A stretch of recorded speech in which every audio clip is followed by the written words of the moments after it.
변수가 많은 대학 입시, 저 변춘수가 여러분의 학과 선택을 도와드리겠습니다. 안녕하세요. EBS 입시 온라인 학과 선택 MC 변춘수입니다. 책은 꿈꾸는 것을 가르쳐주는 진짜 선생님이다 라는 말이 있습니다. 여러분 책 읽는 거 좋아하세요? 오늘 함께 이야기할 학과는 바로 이 책과 관련 있는 학과라고 합니다. 어떤 학과인지 화면으로 만나보시죠.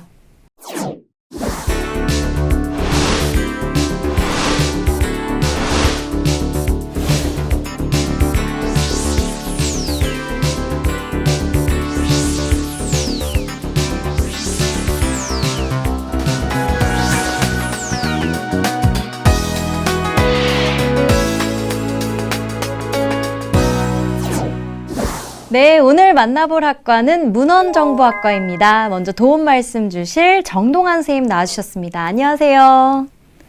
안녕하세요. EBS 진로 진학 대표 강사 정동환입니다. 반갑습니다. 그리고 경기대학교 문헌정보학과 3학년 김별 학생도 나와주셨습니다. 안녕하세요. 네, 경기대학교 문헌정보학과에 다니고 있는 김별입니다. 반갑습니다. 반갑습니다. 선생님, 오늘 문헌정보학과인데요. 선생님은 인생을 바꾼 책 그런 거 있으신가요? 보통 정보를 어떤 걸로 얻으시나요? 인생은 바꾼 책이 있습니다. 네. 제가 대학교 시절에 저희 집이 삼형제입니다. 제가 막내고 제가 남고를 나왔습니다. 그러다 보니 여자의 마음을 모릅니다. 네. 그래서 제가 어떻게 하면 여자의 마음을 알 수 있을까 너무 어렵더라고요. 너무 무섭고. 그래서 제가 아는 선배에게 물어봤습니다. 네. 선배님, 제가 여자의 마음을 알고 싶습니다. 그러니까 그 선배가 동안아 알고 싶니? 정말 알고 싶니? 비밀을 알려주겠다 하더니 도서관에 사회과학관에 127-3-7을 가라. 정말 갔어요. 적어서. 네네. 가니까 책이 한 권 있었습니다. 하성에서 온 남자, 금성에서 온 여자. 제가 밤을 새서 읽었어요. 네. 그래서 여자의 마음을 이제 압니다. 그래서 제가 지금 결혼도 했습니다. 책 정말 큰 힘을 갖고 있습니다. 그리고 최근에 제가 찾는 정보는 아이가 있다 보니까 우리 아이들에게 무엇을 해주지? 네, 라고 네. 하는 우리 아이 오늘 뭐 하지? 라는 것에 대한 고민이 많습니다. 네. 저도 이제 아이 키우면서 좀 고민될 때 각종 육아서를 통해서 좀 정보를 많이 얻는 편인데요. 보통 이제 문헌정보학과 하면 이제 시청자 여러분들 이제 도서관 떠올리실 것 같은데요. 선생님, 문헌정보학과는 구체적으로 어떤 학과인가요? 선생님 말씀 잘하셨는데 문헌정보학과는 시작은 도서관학과에서 시작을 했습니다. 네. 하지만 최근에 지식정보화 사회이다 보니 지식정보화 시대에 맞는 정보를 제공해야 하기 때문에 도서관에서 기능이 확장되어 있다라고 이해하시면 되겠습니다. 우리가 정보라고 하면은 우리가 길을 걷거나 공부를 하거나 여행을 가거나 무엇을 하든 정보가 필요하거든요. 그렇죠. 그런 정보가 어떤 것? 지식을 이루는 하나의 구조, 조직이라고 이해하시면 될 것 같아요. 그러한 정보를 우리 문헌정보학과에서는 어떻게 각각 정보들이 가지고 있는 속성을 분석을 하고 그 속성을 바탕으로 정보를 수집하고 가공하고 필요한 사람들에게 제공하는 그 방법을 연구하는 네. 학과라고 이해하시면 되겠습니다. 네. 그러니까 단순히 이제 도서관과 관련된 학문이 아니라 정보를 효율적으로 조직하고 분류해서 이제 제공하는 그런 학문이다라는 말씀이시죠? 맞습니다. 네. 김별 학생은 어떤 계기로 이 문헌정보학과에 들어가게 되었나요? 원래부터 관심이 좀 있었나요? 네, 저는 어렸을 때부터 항상 서점에 들러서 해가 질 때까지 책을 읽고 올 정도로 책을 너무 좋아했어요. 네. 그러다 보니 자연스럽게 중고등학교 때 도서부 활동을 하게 됐고 대출 반납이나 서가 정리, 또 국립중앙도서관 견학 같은 도서부 활동을 하면서 막연하게 나도 도서관에서 일하고 싶다라는 생각을 하게 되었어요. 네. 그 전까지는 어떻게 하면 사서가 될 수 있는지에 대해 정확히 알지 못했는데 이제 고등학교 2학년 때 문헌정보학과 출신이신 저희 교회 선생님께서 저에게 이과를 알려주시고 네. 또 추천을 해주셨어요. 네. 그래서 그 이후로 본격적으로 문헌정보학과가 있는 대학교를 찾아보고 어떻게 들어갈 수 있는지에 대해 고민을 했어요. 그래서 저는 경기대학교 문헌정보학과를 논술 전형으로 들어가게 되었는데요. 네. 이제 어렸을 때부터 평소에 이렇게 책을 읽으며 형성된 좋은 습관들 덕분에 남들보다 훨씬 수월했다고 생각합니다. 네, 그렇군요. 저도 왠지 도서관에 가면 마음이 차분해져서 아, 이런 곳에서 일하는 사람은 행복하겠다 그런 생각 한 적이 있는데 김별 학생은 그걸 실천으로 옮기고 있네요. 네. 그럼 문헌정보학과 학생들이 공부하는 현장을 다녀와 봤거든요. 화면으로 함께 만나보시죠. 경기도의 한 대학교. 도서관 경영론 수업이 한창인데요. 사설을 꿈꾸는 문헌정보학과 학생들에겐 필수 수업인 강의. 이런 수업을 통해 인문학적 소양을 높이고 있습니다. 그 밖에 학생들이 갖춰야 할 덕목에는 어떤 것들이 있을까요? 다양한 것에 대해서 관심을 갖는 게 굉장히 중요해요. 그러니까 미리 준비를 하는 거죠. 그리고 책도 좀 많이 읽고, 그다음에 정치, 경제 이런 게 어떻게 돌아가는지, 뭐 정보 기술은 어떻게 하는지 신문도 보고, 그다음에 뉴스 같은 데도 귀를 기울이고 정보와 흐름을 좀 아는 게 굉장히 중요하다고 생각합니다. 그리고 저희 과는 착한 마음, 서비스하는 마음, 따뜻한 인간에 대한 이해, 그런 게 가장 중요하다고 생각합니다. 갈수록 진화하는 정보 사회에 맞춰 학과에서는 선진화된 프로그램을 개발하고 있다고 하는데요. 요즘은 정보 이용자가 보다 편리하게 정보를 찾고 활용할 수 있도록 새로운 검색 서비스 프로그램을 개발하고 있다고 합니다. 일단은 정보학적인 측면을 많이 다루기 때문에 정보를 다루는 모든 직종이 일단은 기본적으로 들어갈 수도 있게 되고, 그다음에 어떤 측면에서 모두 다 데이터를 다루기 때문에 다양한 직종에 속할 수 있는 것 같아서 길이 많은 점에서 전 장점이라고 생각하고 있습니다. 저희가 정보만을 배우는 것이 아니라 문헌에 대한 내용도 같이 학과에서 배우고 있기 때문에 문헌에 대한 것들을 어떻게 가공할지를 생각을 먼저 하게 되는 것 같아요. 그래서 그런 점에서는 뭔가 차별화되지 않을까 생각을 합니다. 인문학적인 기반 사고 방식이 들어가 있고, 우리 학생들 보면은 굉장히 사람 중심적인 관계를 중요시하고, 그 다음에 다른 사람의 그런 상태나 상황이나 이런 부분들을 항상 챙기려고 하는 그런 부분이 굉장히 많거든요. 그게 어떻게 보면 인문학적인 그런 소양이고, 그런 측면에서 IT 기술을 이제 접목을 한다라고 한다면은, 그 친구들이 그런 IT 기술의 갑옷을 입겠다라고 한다면은 결국은 세계적인 인재가 융합 인재가 될 수가 있는 거죠. 네, 문헌정보학과 학생들이 공부하고 활동하는 모습 잘 봤습니다. 선생님, 전국의 문헌정보학과는 몇 개의 대학이나 설치되어 있나요? 또 유사학과로는 어떤 학과들이 있나요? 네, 전국에 설치된 학과가 40여 개 정도가 됩니다. 네. 서울의 12곳을 포함한 전국의 시도에 배치되어 있는데요. 예. 유사한 과로는 3가지, 4가지 정도가 있는데, 기록관리학 필드가 있고요. 그리고 점자 문헌정보학이 있습니다. 네. 그리고 지식정보학부가 있는데요. 이름에서 알다시피 기록관리학 같은 경우에는 기록에 대해서 어떻게 하면 잘 기록할지에 대한 것이 포인트가 된다면, 점자 문헌정보학은 점자, 우리 장애인을 위해 만든 점자 쪽, 그리고 지식정보학부 같은 경우에는 지식에 다루는 프로세스와 데이터베이스 쪽에 더 치중되어 있다라고 이해하시면 되겠습니다. 네. 김별 학생이 문헌정보학과에 들어가게 되면 어떤 수업들을 배우게 되는지, 어떤 수업들인지 궁금합니다. 네, 먼저 1학년 때는 학과에 대한 기본적인 지식을 배우는데요. 대표적으로는 문헌정보학에 의해 도서관 문화사라는 과목이 있어요.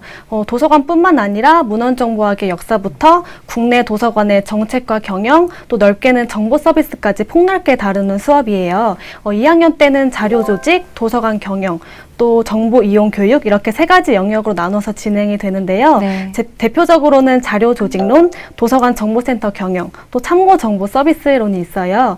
자료 조직론은 자료 조직에 대한 원리, 또 분류법의 체계에 대한 이해를 바탕으로 자료 분류에 대한 이론적인 지식을 배우는 수업이에요. 또 도서관 정보센터 경영은 도서관과 정보센터를 어떻게 하면 효율적으로 운영할 수 있는지에 대해 배우는 수업인데요. 네. 3학년 때는 2학년 과정과 조금 비슷하지만 좀 더 세분화해서 진행이 돼요. 대표적으로는 데이터베이스론, 독서 지도, 도서관 마케팅과 평가, 이렇게 수업이 있는데요. 네. 또 4학년 때는 자료 조직 실습, 또 사서 실습, 인턴십 등 보다 실무 위주의 수업으로 진행이 돼요. 네. 저 같은 경우는 교직 기술을 했기 때문에 이제 보통 다른 학생들은 공공도서관이나 국립중앙도서관, 국회 도서관으로 실습을 나가는데 네. 저는 학교 도서관에 실습을 나가서 학생들에게 도서관 이용 교육에 대한 수업을 가르치는 것, 이렇게 등등 이런 점에서 조금 더 독특하다고 할 수 있습니다. 아, 교직 기술을 하고 계시군요. 네. 네.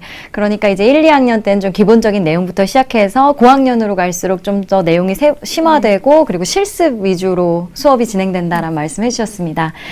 이 문헌정보학과에 다니고 있는 학생들 중에는 사서교사를 희망하는 학생들 많을 것 같은데 어떤가요?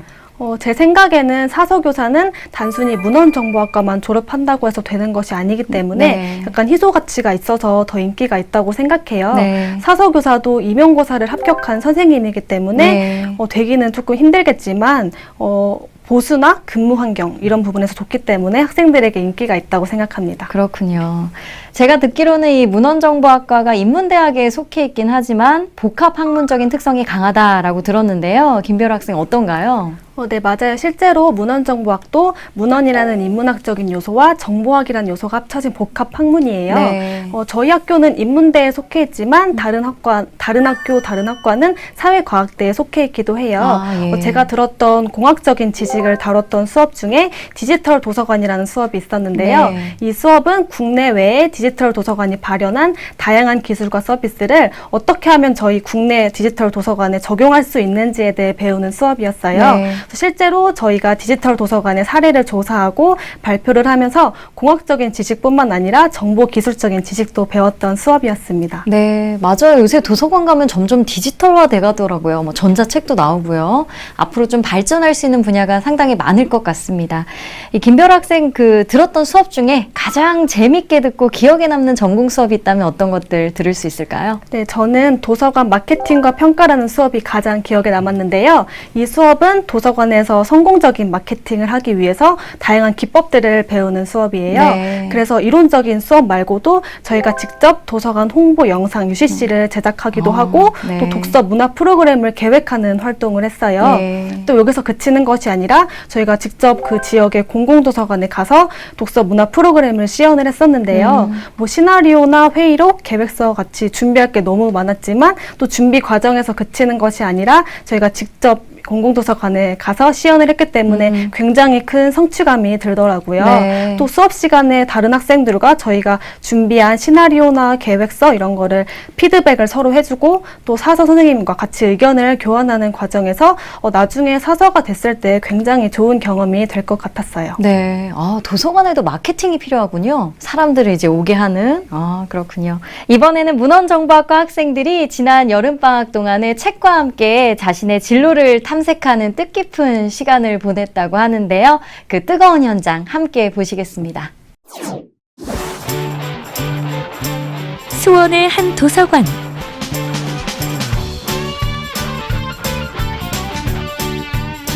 난데없이 귀신 문장을 하는 학생들. 아이들이 재밌어요. 도서관은 놀이터 같은 곳이죠. 이 도서관에선 대체 어떤 일이 벌어질까요?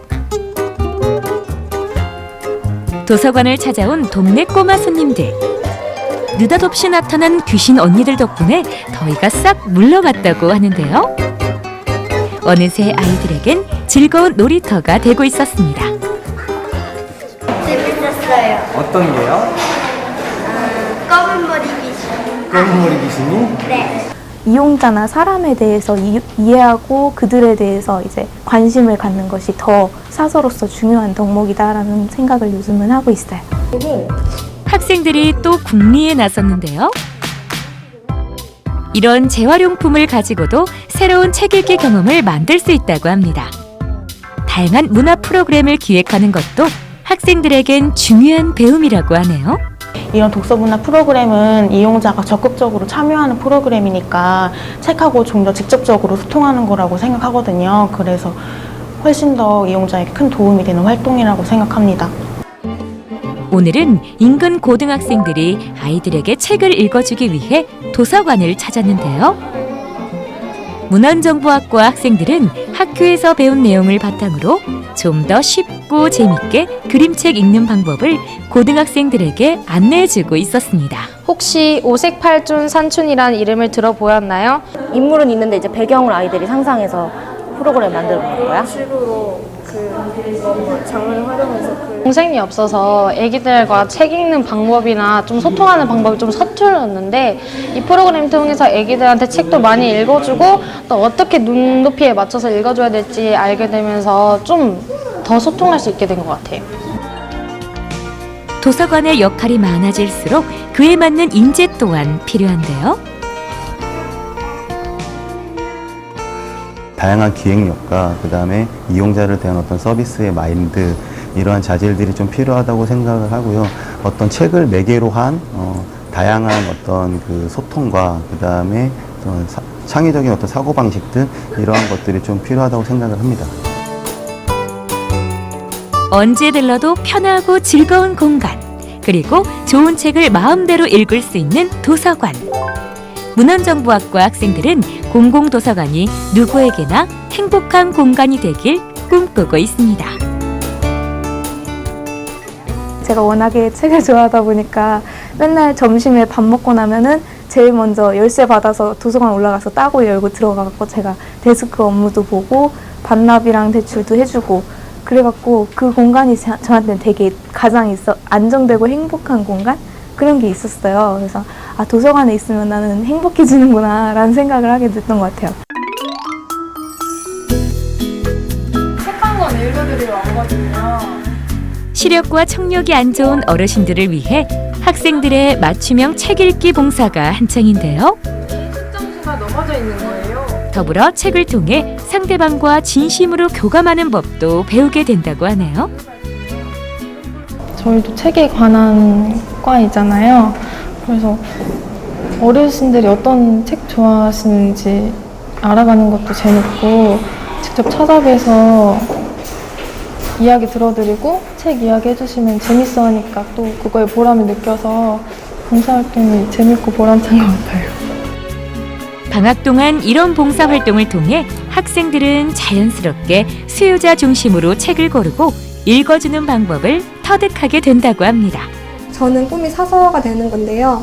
사서의 업무 중에 이용자한테 맞는 책을 선정해서 제공하는 일이 큰 업무의 비중을 차지해요.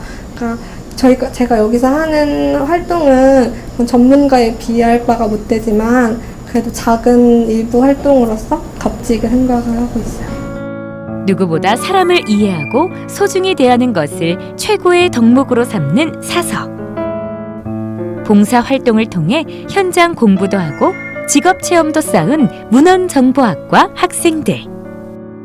그들의 뜨거운 방학 현장이었습니다. 네, 책으로 연결되어 활동하는 학생들의 열정적인 모습 잘 봤습니다. 김별 학생이 문헌정보학과만의 매력이라고 할까요? 우리 학과의 장점 소개해 주시죠. 일단은 저처럼 사서를 희망하는 학생인 경우에는 저희 학과를 졸업하면 2급 정사서 자격증이 나온다는 것이 가장 큰 매력인 것 같아요. 네. 또 문헌정보학과라고 하면 도서관에서만 배운다고 생각해서 많이 지루할 거라고 많이 생각을 하시는데 네. 실제로 저희 학과 전공실 자체가 컴퓨터실로 돼 있고 또 컴퓨터 관련 전공 수업이 굉장히 많아서 그렇군요. 전혀 지루하지 않아요. 네. 또 문헌정보학과 저희 전공 수업은 굉장히 다양한 분야의 수업이 있어서 자신의 기호에 따라 골라 들을 수 있다는 장점이 있어요. 네. 물론 전공 필수 과목은 기본적으로 들어야 하지만요. 네. 예를 들어 독서지도 분야에 관심이 있으면 독서지도나 어린이 청소년 자료 수업을 들으면 되고 또 저처럼 사서나 공공도서관 사서나 학교도서관 사서교사에 관심이 있으시면 공공도서관 경영, 학교도서관 경영, 또 IT 분야에 관심이 있으면 데이터베이스론, 정보 매체론, 메타데이터 같은 수업이 굉장히 다양하게 많이 있습니다. 그렇군요. 우리가 문헌정보학과 하면 도서관, 사서만 떠올리게 되는데 자신의 적성에 따라 그 안에서도 굉장히 선택할 수 있는 다양한 과목들이 개설되어 있고 다양한 분야가 있는 것 같습니다. 선생님이 이 문헌정보학과와 관련된 그 고등학교 교과목이 있다면 어떤 것들 들 수 있을까요? 이과와 문과에 공통적으로 필요한 교과목이 있다라고 이해하시면 되겠고요. 네. 특별히 몇 가지를 꼽자면 언어로 되어 있기 때문에 네. 어떤 국어적인 능력, 즉 영어적인 능력, 즉 한문 이런 류의 언어에 대한 지식이 있으시면 훨씬 도움이 될 것 같고 네. 그리고 컴퓨터 프로그래밍에 대한 어떤 교과목에 대해서 관심이 있는 분들이 미리 공부를 해놓으시면 도움이 많이 될 것 같습니다. 네. 또 문헌정보학과를 졸업하면 향후 어떤 분야로 나갈 수 있을까요? 생각보다 굉장히 다양할 것 같은데 어떤가요? 방금 드렸다시피 많은 과목을 배우지 않습니까? 네. 기본적으로 도서관 사서가 되고 그리고 예. 박물관에 갈 수도 있고요. 네. 각종 기록물 정보센터에 갈 수도 있고 그리고 기업체마다 정보를 모집하고 관리하는 센터가 있습니다. 예. 그런 곳에 취업을 하기도 하고 네. 출판물 기획 전문가가 되기도 합니다. 그리고는 인문과학연구소, 문화재 보존원 같이 기록물과 관련된 모든 곳에 간다라고 이해하시면 되겠고 네. 그리고 재밌는 것이 예. 데이터베이스 글로벌 시대가 됨으로써 점차적으로 전문화되고 세분화되죠. 네. 그러면서 정보가 폭발적으로 증가하거든요. 이것들을 관리할 수 있는 데이터베이스 관리자, 디자이너, 그리고 네. 정보 설계사, 그리고 지식 설계사와 같은 우리가 처음 듣는 네. 그런 류의 직접 혹은 분야로 나가고 있다라고 이해하시면 되겠습니다. 네, 그렇군요. 김별 학생 앞에서도 잠깐 얘기했지만 교직이수하고 있다고 하셨는데 사서교사가 되려면 어떤 과정들을 밟아 나가야 되나요? 우선 사서교사는 쉽게 말해서 학교 도서관에서 근무하는 선생님이에요. 네. 그래서 학생들에게 도서관 이용 교육도 가르치고 예. 또 독서 문화 프로그램을 계획하는 등의 일을 하는데요. 네. 먼저 대학교를 다니면서 교직이수를 해서 사서교사 자격증을 취득을 해야 해요. 네. 또 이 외에도 교육대학원에 진학을 해서 사서교육 전공 과정을 이수를 하고 석사 학위를 취득하면 또 자격증을 얻을 수 있는데요. 네. 저희 학과는 매년 정원의 10% 인원인 4명을 선발하는데 항상 10명 이상의 학생들이 지원할 정도로 굉장히 인기가 있습니다. 그 4명 안에 들어가는 거군요, 별 학생이. 네. 그렇군요. 김별 학생이 문헌정보학과를 희망하는 중고등학생들이 지금부터라도 관심을 가지면 도움이 될 만한 것들은 어떤 것들이 있을까요? 어떤 활동들을 해두면 좋을까요? 네, 일단은 문헌정보학과가 어떤 것을 배우는지에 대해 어느 정도 알고 들어오셨으면 좋겠어요. 네. 저도 처음에는 수업을 들으면서 제가 생각했던 것과는 달라서 좀 힘들었던 부분이 있었거든요. 네. 제가 1학년 때 전공 수업을 들었는데 그때 HTML이랑 XML에 대해 배웠어요. 근데 저는 처음 듣는 거라서 이렇게 수업 시간에 들으면서도 약간 따라하기가 힘들었던 경우가 있었어요. 네. 또 저처럼 사서를 희망하신다면 이제 도서관에서 봉사활동을 하는 것도 추천해드려요. 네. 도서관에서 어떤 일을 하는지 직접 경험하는 게 네, 전 네. 제일 좋다고 생각하거든요. 네. 또 사서를 희망하지 않더라도 이제 컴퓨터 쪽 관련해서 흥미를 붙이셨으면 좋겠어요. 실제로 저희 학교 졸업생 선배님들을 보면 기업 자료실에서 근무를 하신다거나 또 IT 기업, 또 출판사 쪽에서 많이 근무를 하시거든요. 네. 그래서 컴퓨터 쪽에 조금 더 흥미를 붙이신다면 저희 전공 수업 중에 이제 컴퓨터 관련 수업을 하실 때 잘 따라갈 수 있을 거라고 생각합니다. 네, 맞아요. 요새 도서관에서 활동들 많이 하니까요. 그런 활동들에 참여해보면서 도서관에서 일하는 것이 어떨까 경험해보시면 좋을 것 같습니다. 이번에는 문헌정보학과 졸업생을 만나고 왔거든요. 특별한 곳에서 일하고 계시는 분인데요. 화면으로 함께 만나보시죠. 서울의 한 대학병원. 이 병원 의학전문도서관에서 벌써 13년째 사서로 일하고 있는 김나진 씨를 찾아갔는데요. 늦은 밤에도 강의가 한창이었습니다. 저희 의학도서관의 이용자들은 의사 선생님이거나 교수님이거나 연구를 하신 연구원들이 많으신데요. 대부분 시간이 좀 없으시고 바쁘세요. 도서관에서 지원할 수 있는 서비스 중에서 논문을 작성하시거나 연구를 하실 때 어떻게 하면 효율적으로 연구를 하실 수 있을지를 도와드리는 부분이 있는데, 그래서 데이터베이스나 프로그램을 어떻게 하시면 잘 활용하실 수 있는지를 교육하는 거거든요. 도서관을 운영하는 사서로서 언제나 이용자들의 편의를 먼저 고민한다는 나진 씨. 자료를 수집해서 정리해서 제공한다라는 부분이 기본 개념이지만 결국에는 이용자를 위한 서비스거든요. 정보 서비스. 그래서 기본적인 업무들을 바탕으로 해서 대면 서비스 같은 부분, 참고 정보 서비스 같은 부분이 많이 진행이 되는데, 제가 13년 동안 일을 하면서 느낀 거는 결국에는 사람과 사람 사이의 신뢰, 그 다음에 그 정보를 서비스할 수 있는 능력, 역량 개발, 이런 정도를 말씀드릴 수 있을 것 같아요. 일반적인 사서 업무를 뛰어넘어 전문 사서로서 특별한 능력들이 갈수록 필요한 현장. 변화하는 환경에 맞게 언제나 공부하는 자세가 필요하다고 합니다. 도서관이 많이 변화하고 있는 게 현실이고요.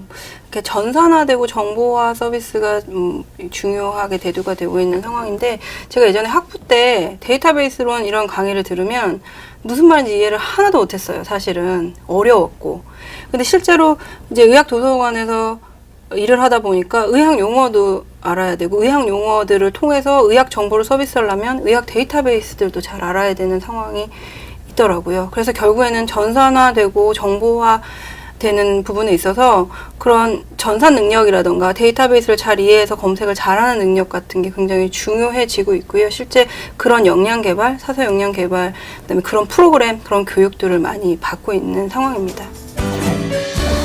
네, 문헌정보학과 졸업생 잘 만나봤습니다. 열정적인 모습이 참 보기 좋은데요. 선생님, 이 문헌정보학과의 전망 앞으로 어떨까요? 전망 항상 밝습니다. 옆에 있는 우리 학생을 보니까 더 밝고 네. 눈이 부십니다. 네. 20세기에 들어와서 과학기술 발전 그리고 정부 요구가 엄청 증가했죠. 그렇죠. 그래서 책도 하루에 수십 권씩 수만 권씩 쏟아져 나옵니다. 네. 정보도 쏟아져 나오고요. 네. 그러니까 이런 것들을 수요하기 위해서 처리하기 위해서 기존 방식의 도서관에 썼던 방식은 잘 통하지 않는다. 네. 그렇게 해서 고민하는 끝에 나온 것이 다큐멘테이션. 이라고 해서 과학자, 기술자들이 정보를 잘 수집하고 처리하는 방식을 일컫는 하나의 기술 혹은 원칙을 일컫습니다. 네. 다큐멘테이션이라고 네. 하면 이것의 핵심은 정보학, 즉 컴퓨터 프로그래밍과의 합쳐인데요. 네. 그래서 향후에 우리가 기존의 도서관에서 목록화하는 것들이 컴퓨터 기술과 함께 발전하듯이 문헌정보학과의 미래는 아주 밝다. 한 가지 일례를 드리면 구글 아시죠? 예. 이전에 다른 검색 엔진이 있었는데 구글이 지금의 구글이 된 이유는 딱 한 가지. 검색 시스템을 바꿨습니다. 네. 정보 처리를 한 방법을 바꾸기 때문에 전 세계 패러다임을 움직였거든요. 그리고 여태까지 파피루스도 그렇고 기록하고 검색하고 찾는 그것이 인류 문명 발달의 아주 큰 키워드이기 때문에 예. 우리 문헌정보학과 학생들이 앞으로 해야 될 일이 참 많습니다. 아주 밝기 때문에 응원합니다. 네. 김별 학생도 이 문헌정보학과에 꼭 가고 싶어하는 학생들에게 도움이 될 만한 말씀 한마디 해주시죠. 네, 문헌정보학과에 가고 싶다면 왜 가고 싶은지 또 대학교에 들어와서 어떤 것을 준비해야 되는지 구체적으로 알아보셨으면 해요. 네. 저 같은 경우는 사서교사가 되고 싶었기 때문에 1학년 때부터 철저하게 성적 관리를 해서 2학년 때 교직이수 신청을 했고 현재 교직 과목을 들으면서 정말 만족하며 다니고 있어요. 네. 근데 또 문헌정보학과는 특히 다른 학문 간의 융합이 잘 이루어지기 때문에 자신의 흥미와 진로를 반영한 복수 전공을 하는 것도 추천해드려요. 또 학교를 다니면서 자신이 관심 있는 분야에 과감히 뛰어들어서 실전 경험을 익히셨으면 좋겠습니다. 네, 감사합니다. 선생님도 한 말씀 해주시죠. 네, 이 방송을 보고 계시는 우리 문헌정보학과에 관심 있는 학생들에게 좋은 정보를 드립니다. 자, 지식 정보에 조금 앞서 있는 미국 같은 경우에는 문헌정보학과 같이 과 단위가 아니라 정보학부의 개념으로 통합적으로 접근하고 있습니다. 향후 가야 할 방향이고 우리가 가는 방향입니다. 그래서 이 말인즉슨 정보화 시대, 즉 미래는 정보가 넘쳐나기 때문에 중요한 정보들을 우리가 골라내고 재조직하는 것들이 핵심입니다. 이 부분에서 여러분들이 그 큰 항해 바다의 항해사가 되는 겁니다. 그 항해사에 꼭 손을 드시고 여러분들이 그것의 주인공이 되셨으면 좋겠습니다. 도서관에서 활동하는 것 또한 역동적인 일이기 때문에 가치를 두고 재밌게 하시는 기쁨을 누리시고 플러스 향후에 부가가치를 누릴 수 있는 다양한 유의 정보 처리 기술에 대한 관심도 가지셔서 여기서 우리나라가 좀 더 좋은 나라가 되고 여러분들의 기술이 잘 발전돼서 저희 일반인들이 정보를 잘 접할 수 있게끔 잘 만들어 주셨으면 좋겠습니다. 네, 말씀 감사합니다. 여러분, 오늘은 문헌정보학과에 대해 함께 이야기해 봤는데요. 때로는 옆에 있는 누군가의 말보다 단 한 권의 책, 단 하나의 구절이 더 큰 위로를 주기도 합니다. 거창하게 들리겠지만 이 정보라는 것도 결국 사람과 사람을 연결해주는 하나의 매개체가 아닐까요? 볕 좋은 날 친구 혹은 가족과 함께 동네 도서관에 가보는 건 어떨까요? 오늘 함께 해주신 정동환 선생님 그리고 김별 학생 고맙습니다. 시청자 여러분, 저는 다음 주 이 시간에 다시 찾아뵙도록 하겠습니다. 고맙습니다.